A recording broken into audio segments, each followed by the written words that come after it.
I feel like I should be playing the Jeopardy theme. Everybody waiting for something to happen. Can we do a sound check and make sure everybody can hear me? Awesome. We're waiting for folks to join us.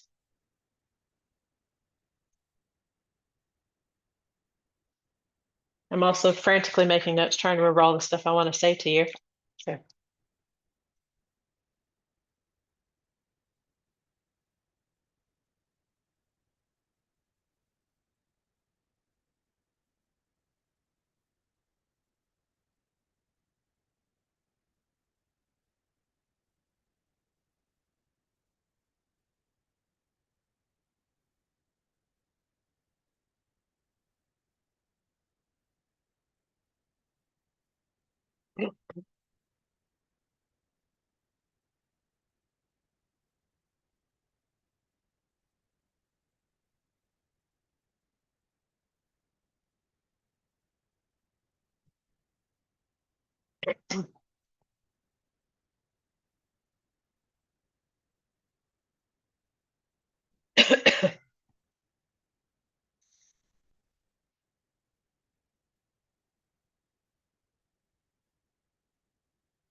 well, apparently I could be heard loud and clear on YouTube as well. So yay. Huh.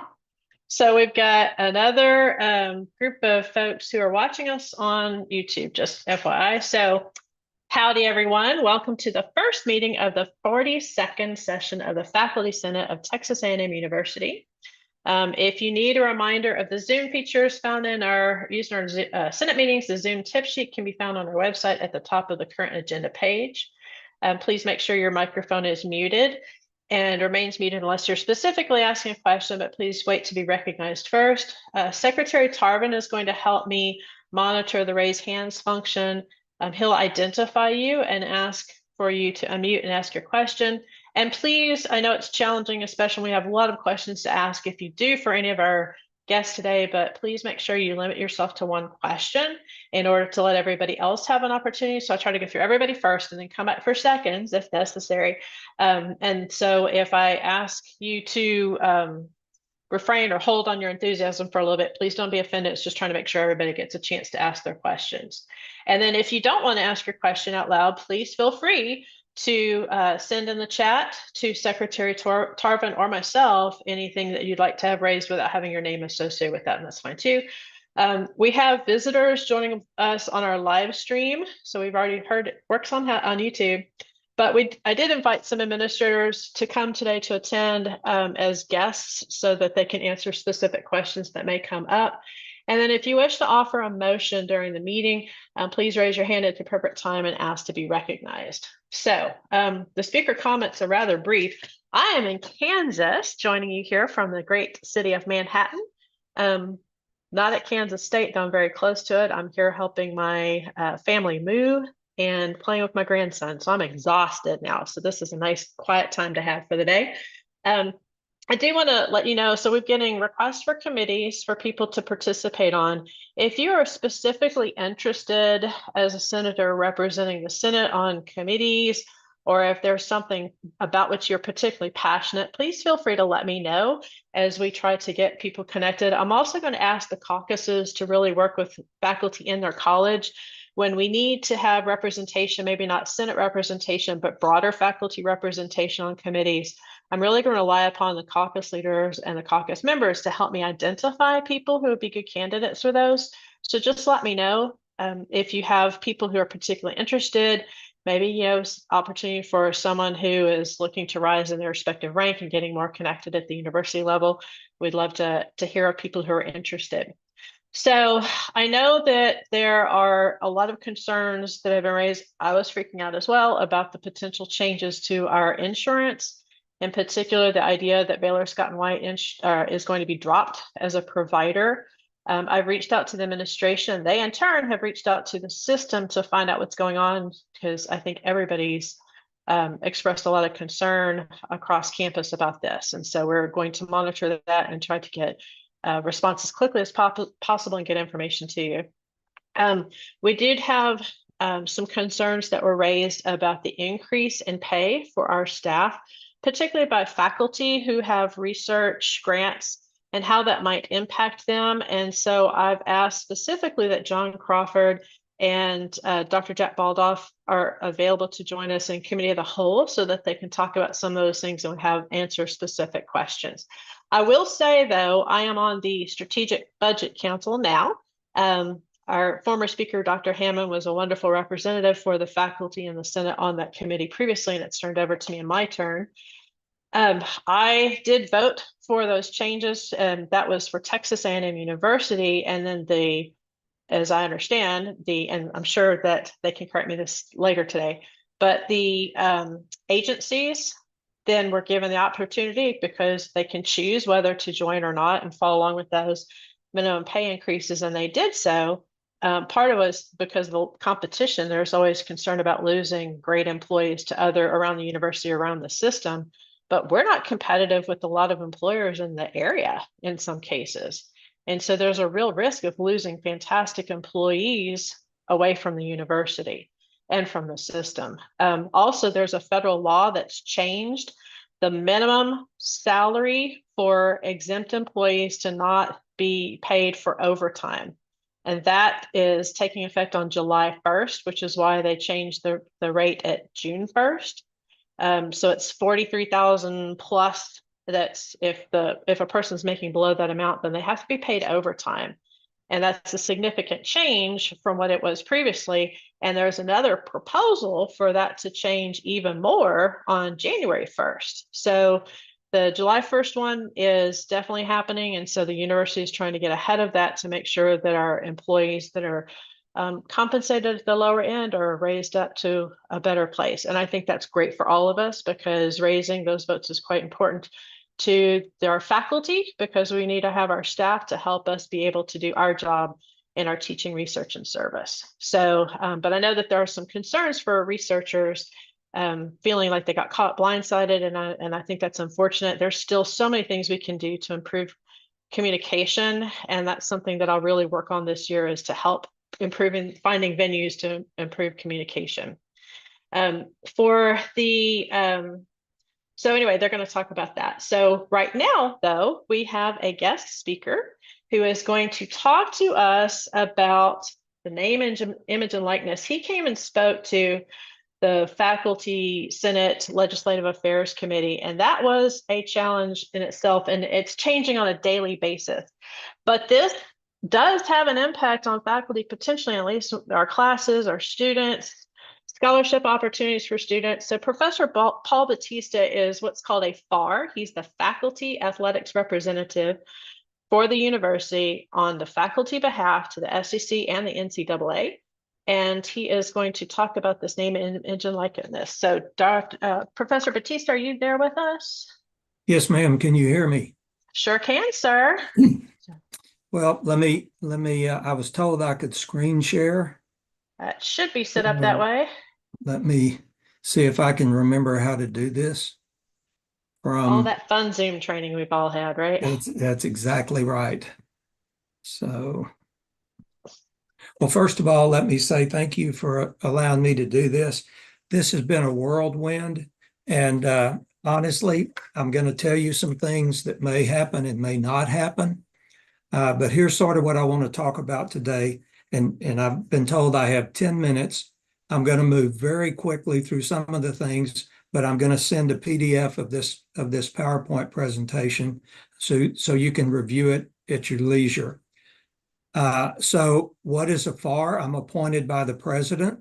I've done this for 8 years. My background is 50 years ago today, I was sitting in my first quarter of law school classes.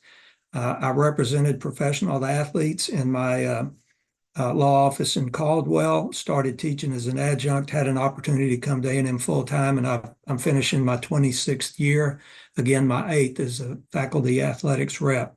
So my job is to make sure that we're complying with the SEC and NCAA rules, to provide oversight on behalf of you, the faculty of the athletic department, I'm the liaison for A&M to the SEC and the NCAA, and unless the president is there, I vote on behalf of the university.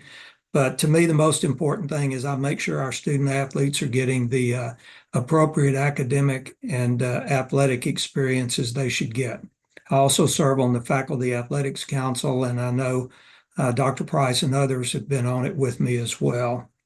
So I wanted to real quickly hit some things about what our student athletes are doing. And again, you'll have all of these. But our overall grade point for all 601 athletes was 3.057 this year. So we have some really smart student athletes. And I have this little arrow here showing a patch that graduate student athletes in the SEC wear on their uniforms. So whenever you see that, you know that's actually a master's or doctoral student. Some things, academic achievements in the fall, we had our highest ever term GPA for all student athletes. You can see we had 71 with a 4.0 and go down, and the honor roll, which honors student athletes with 3.0 or more. Of the 601 athletes, 355 had a 3.0 or better. For the spring, they had the second highest spring term GPA ever. We had quite a few Dean's Honor Roll. We had 84 with 4.0 GPAs. The largest or the highest ever athletic honor department roll, 355 of the 601. And football, which everybody thinks they're not, perhaps has the perception they're not very smart. They've had their highest ever GPA, 2.0 and 2.79 overall. One of the reasons for this is because of our academic learning center. And you can see that they have done a terrific job of servicing our student athletes. Our student athletes also have been invited in community service, over 50,000 meals to the Aggie Can, and community service hours of 2,462 last year. I want to highlight Kenner Taylor, who was awarded the SEC Brad Davis Community Service Award. Among all male student athletes, he was awarded that this year. I've got a quote in there from him in his application, his portfolio, and I want you to read that when you get a chance. I will tell you also, he told me when he gets his Austin money, which is $5,980 a year, he donates it directly to this charity. In the past 8 years since I've been serving, we've had 5 student athletes awarded either the McWhorter Academic Award as the highest achieving academic student athlete, or the Davis Award like Kenner won this year. So our student athletes are doing really good, and the other FARs are mad at me because we win on a regular basis. I do want to mention this because it's been misunderstood by some faculty, so I hope you'll take the information back with you. There's something called the Canvas Observer Roll, so that the academic advisors and the academic services department can keep track of what their athletes are doing, what their students are doing in their classes. The default of this is off, but the professors are encouraged to opt in. That's one of the reasons they believe that we're hitting some of these highest ever GPA things. So I would hope you'd go back and encourage your faculty to opt in when you have a student athlete in class. So this is what you want me to talk about, and I want to read, and I'm going to have to move your pretty pictures around a little bit. Something that Dennis Dodd, the CBS sports writer, wrote almost exactly 10 years ago. At some point in recent years, college athletics became a Bob Dylan protest song. Minus the folk guitar and harmonica, suddenly the system wasn't totally about the games or the coaches or the standings or the championships. It was an awakening, a realization, a revolution. Perhaps even the NCAA itself will be non-existent. That was 10 years ago. So whenever I do a presentation on this, I also have to, for all of you who don't know who Bob Dylan was, here's his picture and here's the song. called The Times They Are Changing. And I use this when I make presentations and directly do it with the NCAA and what's going on. Again, you can read that. I won't waste time on that. So I was asked to talk about NIL. In the last 2 months, I would say name, image, and likeness moved from 1 or 2 in priority on my attention scale. I would say now it's probably 5th or 6th or 7th, and I'll talk about why in just a minute. But basically, the truth of NIL now, it's become pay for play. And in fact, I think it was yesterday or day before, they had some recruits at the University of Texas, football players, and they had a bunch of Lamborghinis lined up in the facility where the football players came. It's the Wild West. There is no control. There are no guardrails on it, and it's really become pay for play. We'll give you money, you come play for us. I can tell you that we had a transfer athlete. I'm not giving out information I got through the athletic department. This came to me from somebody that represented him, and I was allowed to share it. We have an athlete on the baseball team that his NIL this year is $500,000. There are multiple athletes around here that are pulling in $250,000 or more. So obviously not every athlete is getting paid like that, but I will also say that 96% of NIL money since it started about 3 or 4 years ago has gone to male student athletes and 4% to female student athletes here on our campus. And I don't have to tell you what kind of problems that creates. So what I really need to talk to you about is this case. It's called the House case. And this is the one that's literally going to change everything about college athletics. So Speaker Price said that I spoke to the Association of Faculty Senates at the Bush School in DC. I think it was on April 29th. And their last agenda item was, what is college athletics going to look like in 5 years? And I sort of chuckled and I said, I think you need to change that to 5 months. And I said, really, you might need to change it to 5 weeks. And literally almost to the day, 5 weeks later, the House case, they announced a settlement. Still isn't settled, still details to work out.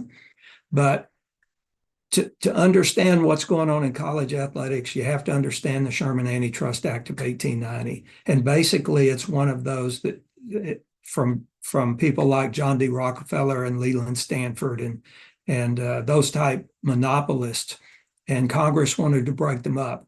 Well, Texas A&M, the NCAA is one of those monopolists, and the Sherman Act says any contract, combination, or conspiracy in restraint of trade among the several states is illegal. So the NCAA clearly is a monopoly. Of course, who is the NCAA? Well, it's 1,075 member institutions like Texas A&M, but that's why the plaintiffs have been winning these cases. And rather than going into detail about it, I gave you a link to the Huff-Hines Institute where I did a podcast about 6 weeks ago, not long. I don't remember I think it was a little before I went to Washington, D.C. But I go through for 21 minutes and talk about some of the things that are going on in college athletics, and I talk about the Sherman Act. So I want to get right to the House case. And basically what the plaintiffs, the student plaintiffs, there's 14,000 of them in this case, football and men's and women's basketball players. And they are saying that because the universities and the broadcasters use their name, image, and likeness in these broadcasts, when it's a basketball game or a football game, they're saying they're using it without our permission and they haven't paid us for it. So there have been numerous lawsuits about this. The first case was the Alston case that got to the U.S. Supreme Court. The NCAA argued that they didn't violate the Sherman Act. They were an educational organization. And the Supreme Court, in a 9-0 unanimous opinion, if you can imagine that, held that the NCAA was subject to the Sherman Act. So basically that eviscerated the NCAA. So anything that they tell student athletes they can't do, they're going to get challenged and there's going to be a lawsuit. So this case was filed by a guy named Jeffrey Kessler. And I tell people when I talk about this, excuse me, that the president of the NCAA, Charlie Baker, the SEC commissioner, Greg Sankey, Commissioner Patuto at the Big Ten, they are not the most important people, most powerful people in college athletics. Jeffrey Kessler is.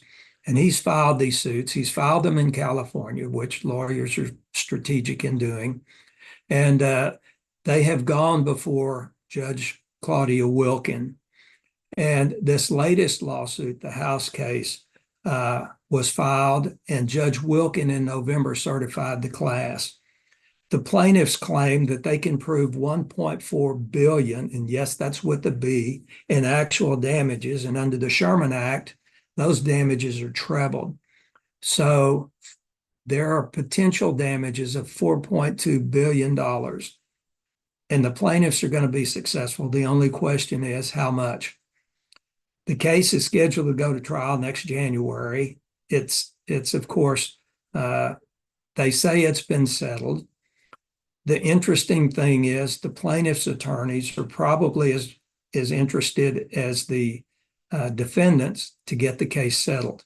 And the settlement is going to come in somewhere around $2.2 billion that's going to be paid over, I think it's 8 years. The details are a little hazy because that nobody has come out and officially said it, but it's going to completely change college athletics. There are also several other pending cases that I don't need to go into detail, but the House case is the one that's going to change. So what we think here on our campus is we're going to be dedicating between $20 and $22 million of our athletics money to go to the student athletes. Scholarships will take up some of that, maybe $3 million.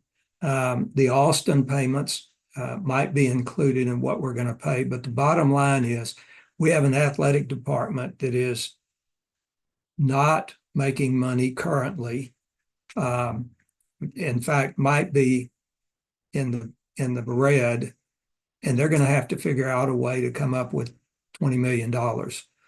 We've already had some changes. The 3 highest ranking people working in the athletic department, when Trev Albert, our new athletic director, took over, they were terminated, and they weren't the only ones. There were 18 athletic department people that were terminated, and that's, to me, just the beginning. Trev says that we have 290-something FTE employees in the athletic department. When he was athletic director at Nebraska, the number he gave was about 150 FTE employees. So I think we're going to see more unfortunate terminations in the athletic department. I hate to say that, but I suspect that's going to happen. And who knows where that will happen. So here's sort of things that I think about when I think about what's going on. The lack of academic progress in graduation. We've got a great graduation rate. It was 86%, which is really pretty good.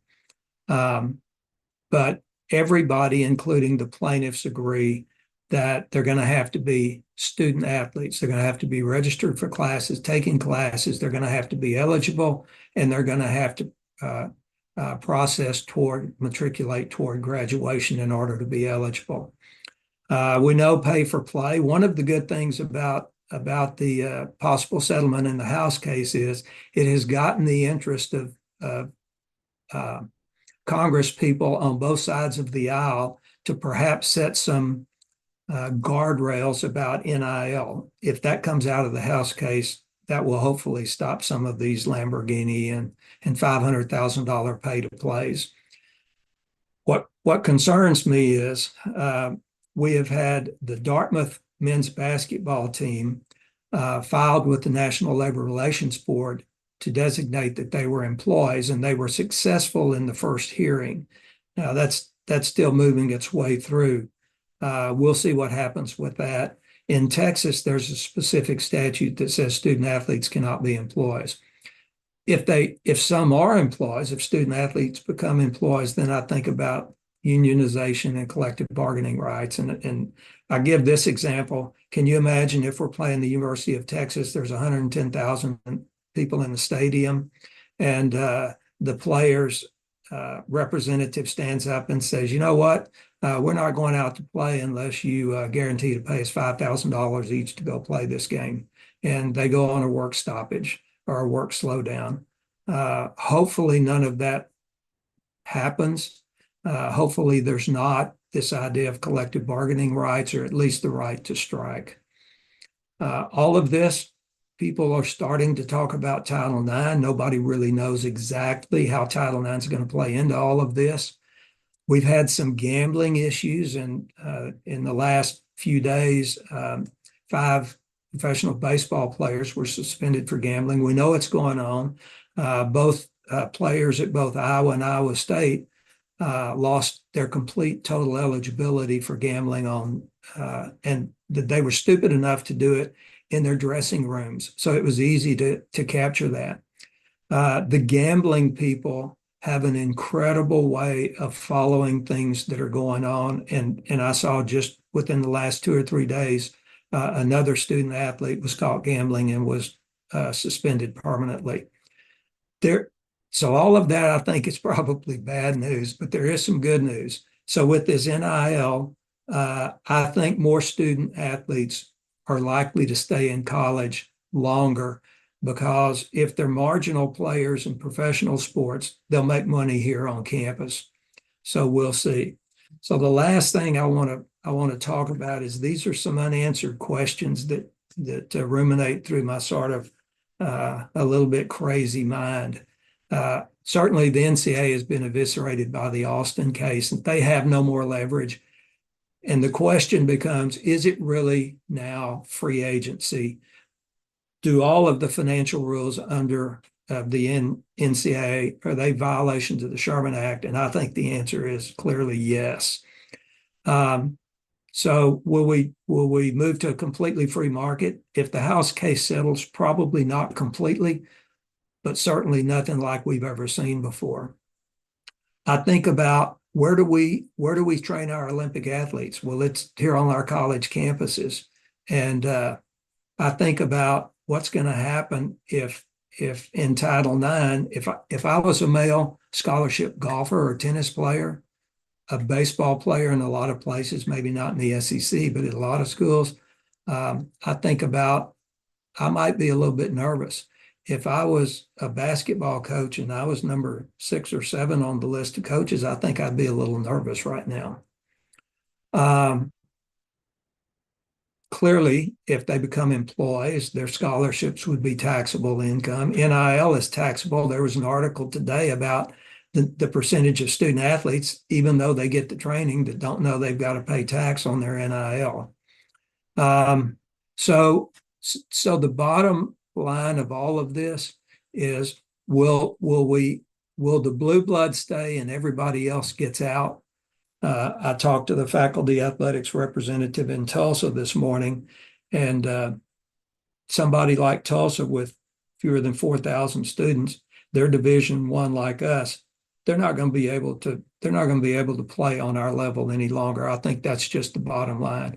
And so the question is the NCAA going to completely go away? And we get back to what Dennis Dodd said, this is a revolution in college athletics. And honestly, at this point, we have some ideas, we have some educated guesses, but nobody knows where we're going. So if you have any questions, feel free to contact me. I've been teaching sport law here full-time 26 years, and I taught as an adjunct before that for 6 or 8 years. And I'll be glad to try to help you understand this. So I'm available for questions if I have time, Speaker Price. Absolutely, sir. We would appreciate that.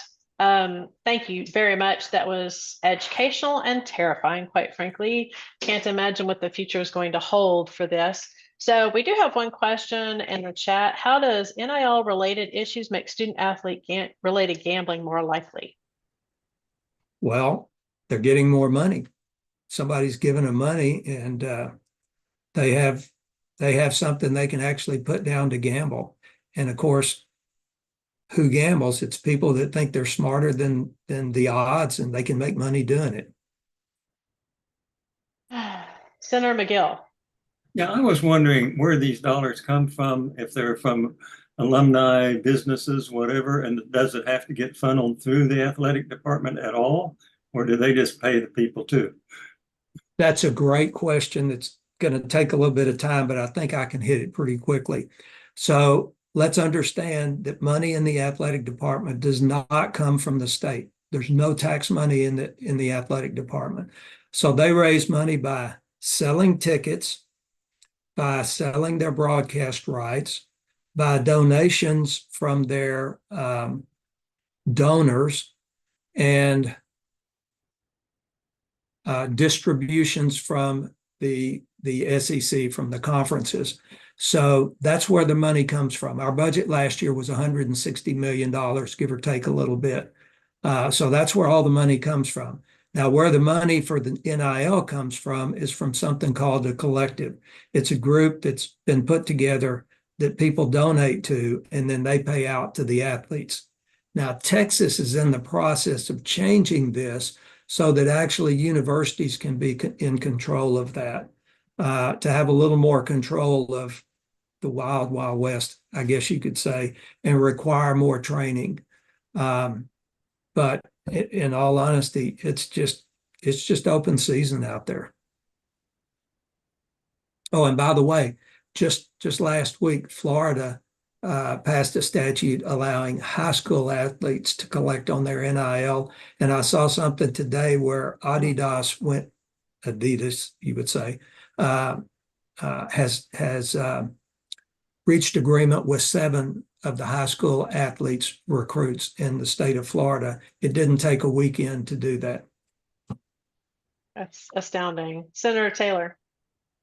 Thank you, sir, for the presentation. And you may have been referencing this, but my family and I were at a football game this past season, and we saw a note on the big board about A&M's effort to build what was thrown out as a better NIL model. Is that collective that you were talking about, or are there other processes particular to A&M about how the university and or the athletics department would try to disseminate those dollars? Those are discussions that are going on right now. What you saw last year is the collective. Okay. So it's quote independent of the university. But of course, what you saw was coaches saying, "Hey, give to the collective for NIL." Mm-hmm. And that to me, so there are some that think Title IX doesn't apply at all if it's coming through a collective. I say, and I'm not an expert on Title IX, but I've talked to some of them, and they say the fact that the coaches are asking you to give, that implicates Title IX. So I guess we'll see.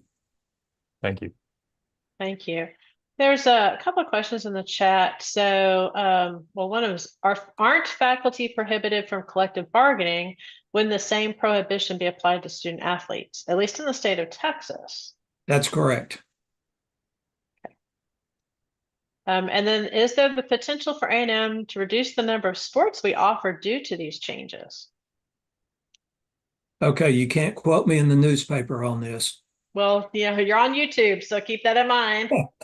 Well, certainly everybody in the athletic department says we do not want to do that. That would be an absolute last resort. It's going to happen on a lot of college campuses. I am hopeful and somewhat confident that it's not going to happen here, and we're going to figure out a way to make it work. How does that play in nationally to the Title IX issue that you brought forth? I don't know that I can even answer that question. Yeah, so at Texas A&M, we have 54% male students, 46% female students in round numbers. So we're pretty well even and actually maybe add a little, give a little more to the female student athletes. Technically, we may be in violation of Title IX. So we'll see how that comes out. We need to be admitting more female students, is what I hear. But in all honesty, we're close enough. It's not likely to be a legal problem, but in some places it will be. Well, we're striving very hard to maintain equity. I know that. Yeah. So what are and this is, I think, the big question to the faculty, because you talked about, so maybe students will, graduate because this is a good way for them to stay, but what are what are we doing as far as our implications, as Senator Miranda asked, what are the implications for maintaining educational standards for athletes, thinking there may be significant problems there? No, I think based on what I'm hearing about the House case, everybody understands that we're an educational institution, and whoever's going to play sports for us needs to be held accountable academically. Yeah, we may be one of what they call the co-conspirators, but everybody understands this is an educational institution, and that's what we're here for. So at least at this point in time, and I'll put that in, everybody understands they're going to be students. Now, can that change in the future? Who knows? Well, and are we able to require that they're full-time students, or as they take 1 hour, does that make them sufficiently a student? Well, right now the NCAA requires them to be full-time students. So I think that would withstand Sherman Act scrutiny. I think the NCAA would win that case because that is a reasonable rule. It's not a financial rule. Now, it just went through my brain that there are some private equity people out there that are looking at trying to buy some of the college football teams, or at least putting together a group with a lot of money that are talking about doing that, just like they've done with soccer in the Premier League and places like that. So we'll have to see what comes out of all of that. So there was a question asking for clarity. I want to make sure I understand this. When you made the comment about the women and the Title IX, is that we give more dollars to women's sports, slightly more, ever so slightly more, but we have slightly fewer female students. So as I recall, it's supposed to represent the student population or be very close to that. Is that correct? Yeah, that's one of the requirements of Title IX is you have to meet 3 different criteria. And one of the criteria is that you're providing the opportunities similar to what your college demographic, gender demographic makeup is. That wasn't a very good way to describe it. Not good wording, but the answer is, yeah, typically you try to balance with what your demographics are. Yeah. So, and I think this is a big question too, because we get a lot of transfer students in, it's finding a place for those transfer students to go to make sure we're using hours that they have at other institutions that may not be a match for classes that we have, that may have different content, that classes that they take, even in the same degree at another institution, don't count here. I mean, they may not be something that we could use in our degree for various reasons. So the question that Senator Klein is how can we control educational standards given the increasing number of transfers? I think that's a big issue for all of us as students are bouncing from institution to institution in search of a better paycheck. Their academics are eventually going to suffer, or we're asked to compromise the academics to get them in something. Let me answer your question second, but let me say, so the transfer portal last year, 62% of student athletes that went into the transfer portal did not have a seat at the table the next year. And I know we've got some student athletes here on campus that have called me and asked, what can I do? Because the musical chairs was not good to them. To answer your question, all of our admissions are done through the admissions office. Any transfer in has to meet the same requirement as any non-student athlete. So everything that's done is through the admissions office. There are some exceptions that are given to the athletic department, but they're basically technical exceptions given by the president's office. And the reason why is December 1st is the deadline to apply. And a lot of the student athletes don't get offered scholarships until the spring or maybe even the summer. So technically, they didn't meet the normal requirements for entrance. But those exceptions are just for the technical of they didn't register by the normal registration or application date.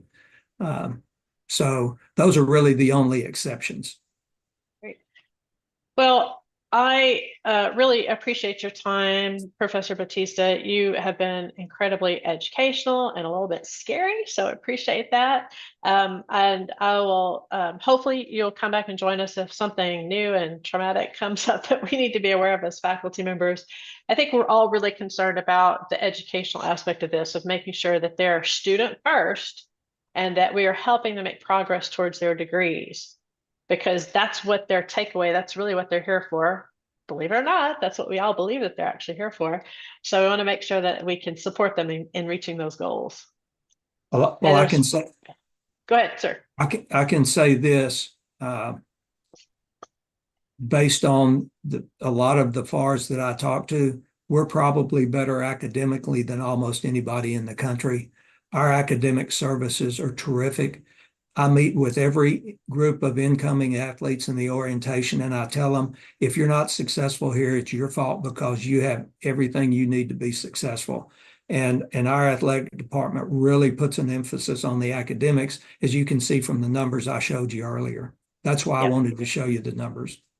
Thank you. We appreciate that. And, All right. and again, I'll be sending out the presentation. I'll send it to Sherilyn in just a minute and ask her to share it with everybody. Excellent. We appreciate that, sir. Okay. We'll put it in our minutes. Thank you so much. Appreciate it. Thank you.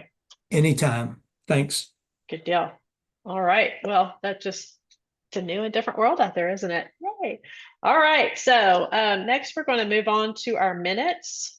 I can wake up my script here. Are there any corrections to the May 13th meeting minutes found in attachment B? I see lots of heads shaking of those of you who turned on your camera. At least I have somebody to talk to. Thank you. All right, hearing none, then I declare the minutes approved as distributed. I should have like a little gavel to whack to tell you. Bang. I don't think the video has been released yet, so I don't think there's any way to check the minutes. Has the video been completed? And if not, can we have a tiny extension on the minutes?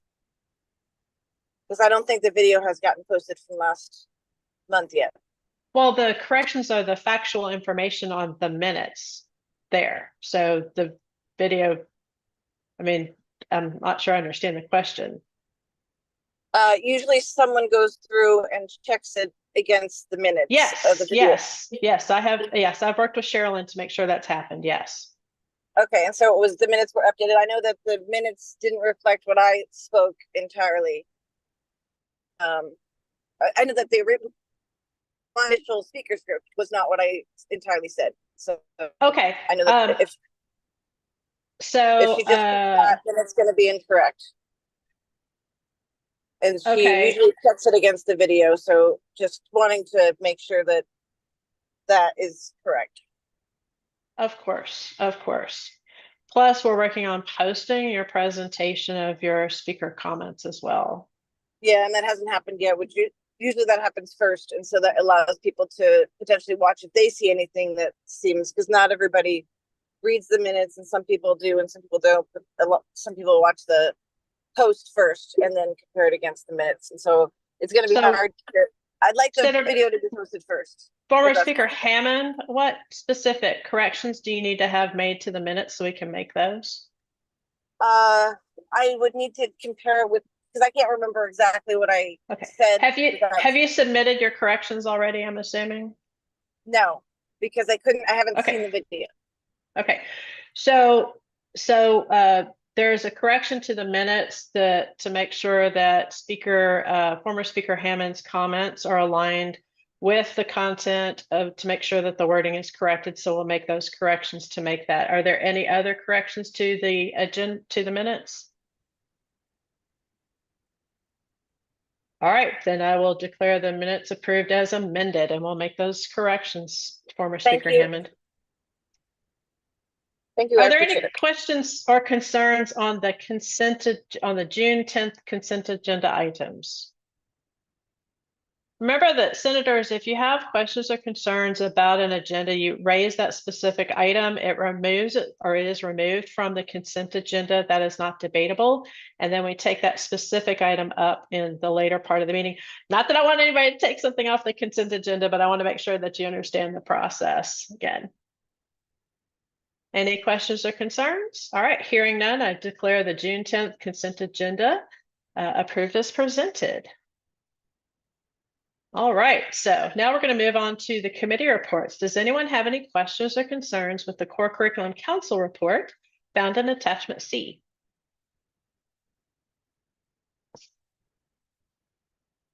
Lots of silence today. That's awesome. Okay, hearing none, I declare the committee report approved as submitted.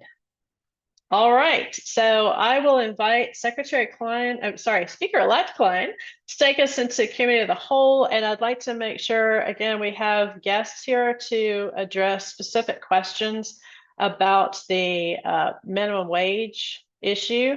And so Speaker-elect Klein, you might want to see if anybody has specific questions, or I can just ask the question. Can we ask them to address those issues? Thank you. So are there any questions or concerns for committee of the whole? And Speaker Price, do you wish to raise your question first?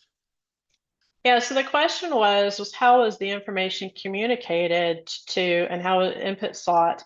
And then how will the research faculty be supported in this transition?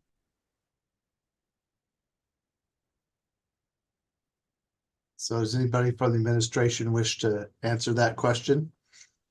I'm going to ask that Mr. John Crawford be recognized. All right, thank you very much. Appreciate you having me here this afternoon. Wanted to give you an update on that. I'll answer the second part associated with the research piece first.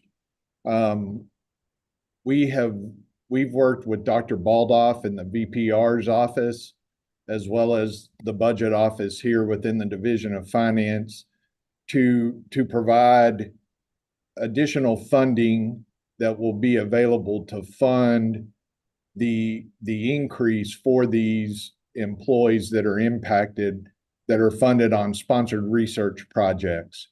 So if one of these employees is one of your employees, that incremental amount will be funded. We'll provide funding directly to your department to fund those individuals. And that will be, excuse me just a second, sorry. That is a,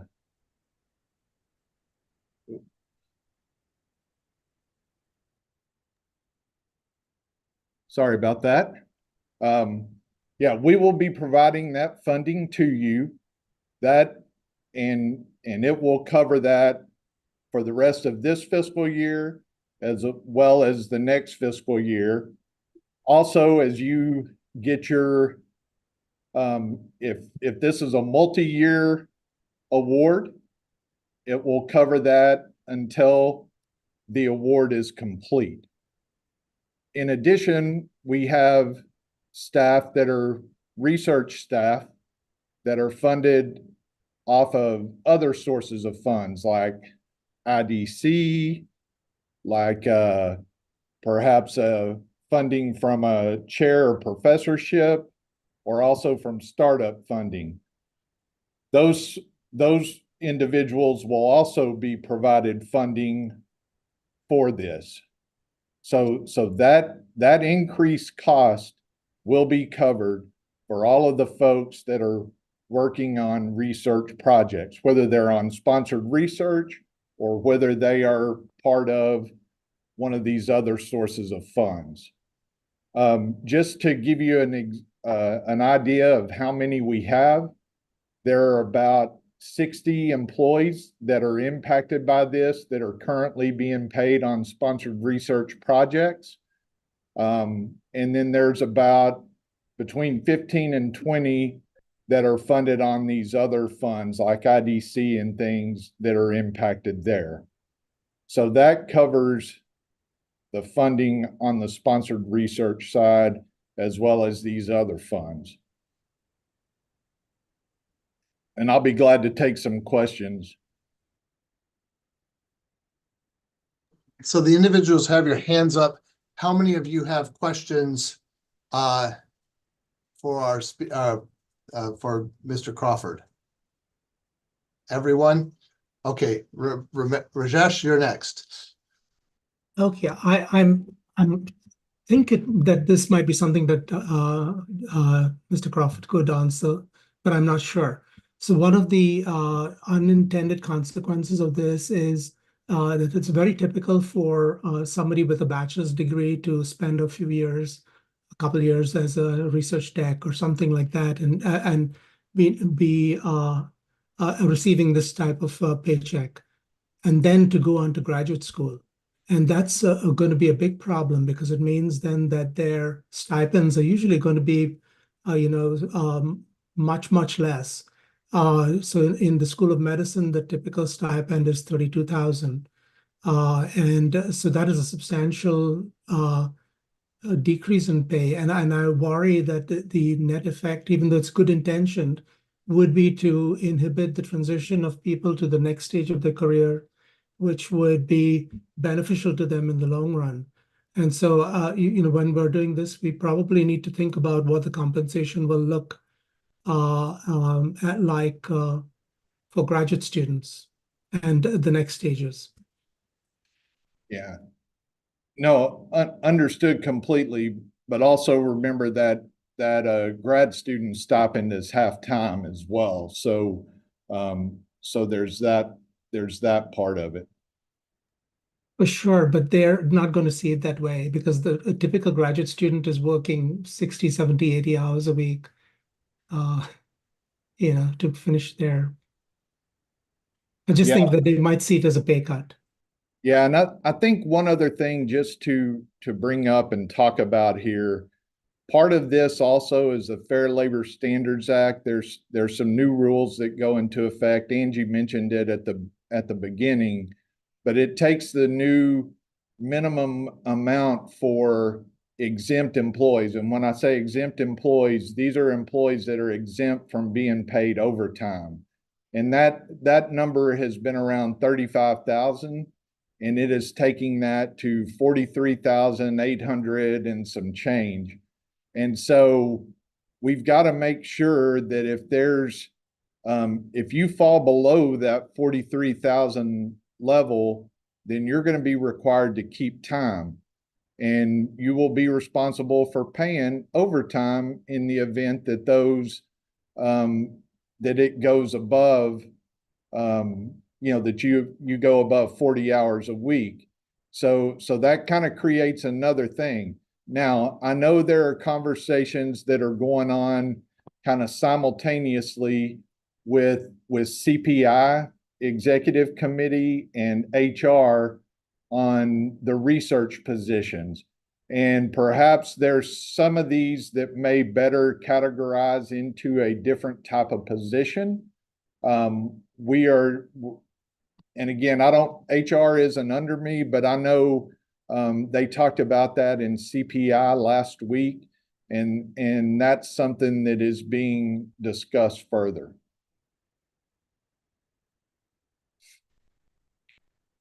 Senator McGill is next.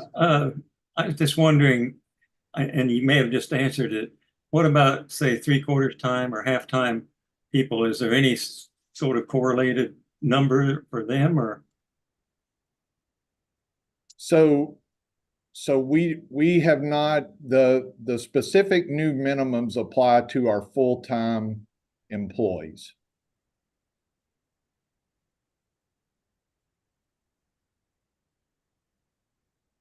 Senator Townsend has her hand raised next. Good afternoon. Thank you. how is this going to feed out to campuses and locations that are not part of the College Station budget process? So I can tell you for the minimum, so the 45,000 is the same across all locations. The hourly rate is a little bit higher in our urban areas.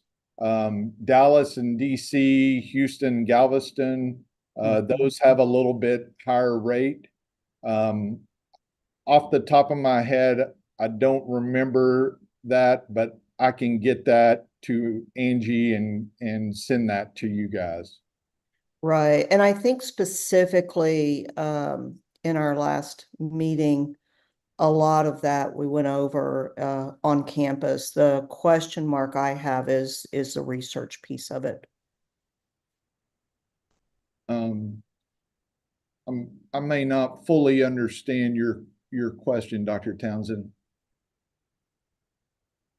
The conversation we've been having has been primarily about funding folks that are funded through research.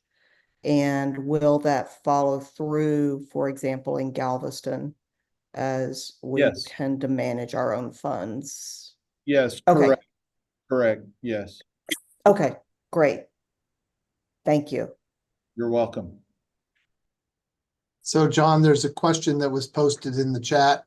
Who is supporting Galveston with their research staff to handle this issue? We're working that both with Dr. Quigg and also Susan Lee, who's their CFO down there. We've kept Susan in the loop on all of these discussions, and Dr. Baldoff and his team have updated Dr. Quigg on that as well.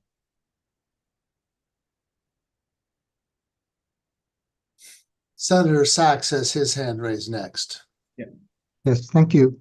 Yes, I'll speak in my role as currently chair of the Faculty Senate Research Committee. And indeed, I did meet with the VPR and people who wanted to institute this policy and said it's a great idea. The implementation has been less than great, and it isn't now. Not that I'm not now going to talk about exempt employees, because of course my understanding is that federal law is to prevent people from being forced to work overtime and not getting paid for it by being on an annual salary. Yes, However, sir. when this came in, we in biology, and I guess not in the extensions because they're not part of this, the research staffs are not part of this yet, we had people who are, call them postbacks, who are in the kind of positions that Senator Miranda mentioned. They're here for a year or two to get training before other professional school. They have no intention of staying, and there's a substantial amount of training involved in bringing them into the lab, and their opportunities would certainly be curtailed if they were full-time employees. However, we have many of them on hourly rates, and this is the implementation problem. Their hourly rates unknown to the faculty who hire them and independent of funding source went from $15 an hour in the cases I know of up to $21.64 an hour. So that was not part of the implementation as I understood it to be going into effect. And maybe it may not be you because you're not HR, Mr. Crawford or John Crawford, but what happened there? Yeah, I think it's Dr. Sachs. I think the big thing there is with those Fair Labor Standards Act, the changes associated with that, and how we define what a exempt versus a non-exempt employee is, and that is a little bit of an area outside of my expertise, but I know enough about it to be a little bit dangerous. But I think I think that's something and I may have mentioned this when Dr. Townsend had asked her question, but really that's if there are specific, as we look at the research titles, and I mentioned the conversation we had with CPI Executive Committee last week, I think those are some of the things that we've got to look at position by position and determine, are these really exempt or really should they be more in the non-exempt realm? And that's a conversation that we've got to work through, because it has big ramifications, as you just said. That rate from 16 to 21 something, that's a big jump for those folks, and it can blow budgets up too, which is one of the reasons why we said we've got to help fund this, given the situation. Yeah, well, I won't take up a lot of time. This is, I think, more from the point of view of also helping students who haven't found their way into professional school yet, to provide a place for them, independent of anything else. Many of them are quite happy to get a graduate level stipend to actually do the work. And I'm saying stipend should go up also. And I'm not saying that $15.85 an hour is an appropriate number either. But this is kind of an important place for students to do additional training, although it's not for credit. And I'll stop. Speaker Hill Price, do you have a question? Yeah. So let me share what I learned in the meeting, and then the administration can correct me. So that $21. So first of all, remember, when you hire a graduate student, you're hiring them 20 hours a week. That's what they are getting paid for. So if their stipend is $32,000 a year, that's for 20 hours a week. So their full-time equivalent would be $64,000 a week. I think that's an important thing to remember. I always forget that, but it's important to remember. But also that $21 plus is the hourly equivalent of that $45,000 that gets people exempt for overtime. So the way it was explained to me, or the way I understood it, was that if you were paying someone an hourly rate and they are under that $21 amount, then they would have to be paid for overtime. So if they're above that equivalent to the $45,000, they would not be paid overtime. And so if you have students, and I think that's what Mr. Crawford's saying, if you have students or like these postbacks that are doing 20 to 40 hours a week and are never going to do overtime, then, or if they're limited to 20 hours a week, then the lower number would likely be the more correct one. And I think that's the part they just need to get cleared up. Yes, well said, Angie. Thank you. And that's exactly correct. And that's the reason, again, my understanding, that's the reason I supported this when I voted for these changes on the President's Budget Council, because of those extra details about the federal law changing the requirements for that, understanding that our graduate students are 20 hours a week. And then if the postback, and I don't know, Senator Baps put in the chat if they're limited to 20 hours a week. I don't know if they are, but if they are, then it seems likely that the rate should and could go down to that lower number.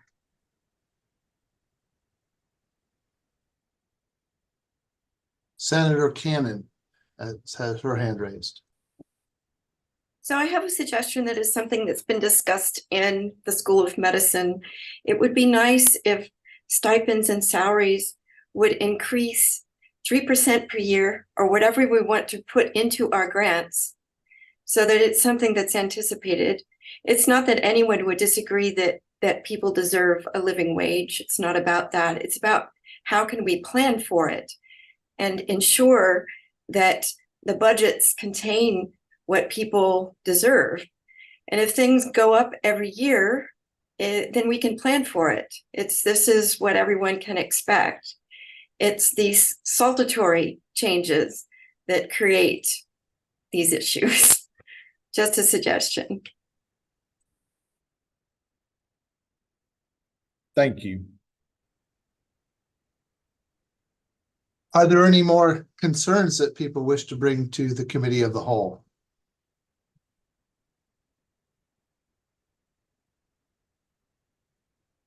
Senator Alvarado, thank you. Hi, I read the newspaper the other day that Chancellor Sharp mentioned something about a $10 billion investment in the local community or on campus. Do we know what he's talking about? Because the news article didn't say much about the type of investment. No, not on my side. No, Dr. Alvarado. Do we know if that has to do with the nuclear reactors that he wants to put at the Relics campus? Or? It may have. I know there's a number of different initiatives that the system is working on, but we could certainly maybe ask him to come to one of our meetings very soon and share all about that. Okay. All right. Thank you. Sorry, I don't have more info on that. All right. Thank you. Senator Cahill has a concern or a question. I have a question from a constituent. How is the Texas A&M system and university leadership addressing the conflict between the requirements of federal funding agencies and the requirements of Senate Bill 17 in a way that does not jeopardize federal funding for research? The constituent's concerned about federal grants, which require some sort of, for lack of a better word, DEI outreach or component, and SB 17, which basically bans that. So I don't need an answer right now, but I'd like to put it on the executive committee's plate to consider. Thank you, Senator Cahill. Any other questions or comments for committee of the whole? Senator Alvarado has another question. Yeah, this is more like a technical question. Are we going to meet in July or are we going to cancel that meeting? So Senate meeting. Currently, we have a meeting scheduled for July, but we'll look at the agenda items to see if there's anything that can't wait until August, because I know that there are a number of senators who are not going to be around. Although, again, if you fill out your form to say that you're going to be absent for any specific meeting, then that doesn't count toward our quorum. But the executive committee will be discussing this next week. Thank you. And a related note or question, do we know the outcome of the elections? I'm not talking about the EC elections or the, So we had some senators. Yeah, so not the senators, but so we have the Senate elections, those results, and the people have been notified, the people who were successful and not successful. We're working on getting that posted to our website. There were some issues, some technical issues with a couple of the elections for university committees that we support. You know, we just kind of process that. And so we're getting feedback from those committees to know how they want to handle those issues. Okay, thank you. And remember, for anybody who's watching on YouTube, if you're a new senator, you will be sworn in at our September meeting. And for our current senators who are here, you are a current senator until August 31st. So, Speaker Hill Price, I do not see any other comments or hands up, so I will turn the meeting back to you. All right, so I've taken some notes on things. I'll ask for an update from the chancellor to get some clarification, see if that's something we can share at our next meeting. Thank you, Speaker-elect Klein, and can I have a motion to adjourn? So moved. All right, second, I declare this meeting adjourned. Bye, everybody. Thank you.